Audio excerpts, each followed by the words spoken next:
جی بالکل، پیسکو کی نجکاری کے خلاف وابڈا کے ملازمین جو ہے وہ سڑکوں پر نکل آئے ہیں اور اس وقت وابڈا ہاؤس میں انہوں نے دھرنا دیا ہے۔ میرے ساتھ اس وقت وابڈا ہائیڈرو یونین کے ایڈیشنل سیکرٹری موجود ہے، ان سے بات کرتے۔ جی آپ مجھے بتائیے، آپ لوگوں کے مین مطالبات کیا ہے؟ بسم اللہ الرحمن الرحیم۔ ہمارے مین مطالبات یہ ہے کہ پیسکو سمیت کسی بھی کمپنی یا محکمہ کو پرائیویٹ نہ کیا جائے، کیونکہ کے الیکٹرک سپلائی کمپنی کی مثال ہمارے سامنے ہے۔ اس کو پرائیویٹ کیا ہے تو کراچی میں عوام کو بجلی نہیں ملتی۔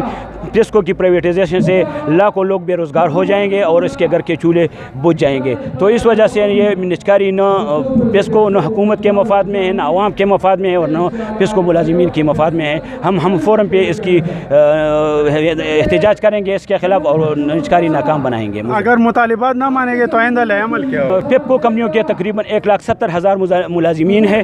اگر ہمارے مطالبات مانے نہ گئے تو پھر ہم اسلام آباد میں قومی اسمبلی کے سامنے احتجاجی دھرنا دیں گے، جس میں سارے کمپنیوں کے ملازمین شریک ہو گئے۔ 1,70,000 ملازمین ہیں۔ ہمارا آل پاکستان وابڈا ہائیڈرو الیکٹرک ورکرز یونین ہے، جو اس کے چھتری تلے ہم سب ایک ہے، اور انشاءاللہ پھر ہم آئندہ عمل اختیار کریں گے اور قومی اسمبلی کے سامنے احتجاجی دھرنا دیں گے، اور اس وقت تک دھرنا دیں گے جب تک ہمارے مطالبات منظور نہیں ہوں گے۔ جیسے کہ آپ دیکھ رہے ہیں کہ یہاں پر وابڈا کے ملازمین کا یہی کہنا ہے کہ اگر ان کے مطالبات نہ مانے گئے تو وہ پارلیمنٹ ہاؤس کے سامنے دھرنا دیں گے، اور تب تک وہ دھرنا دیں گے جب تک ان کے مطالبات منظور نہیں کیے جاتے۔ جی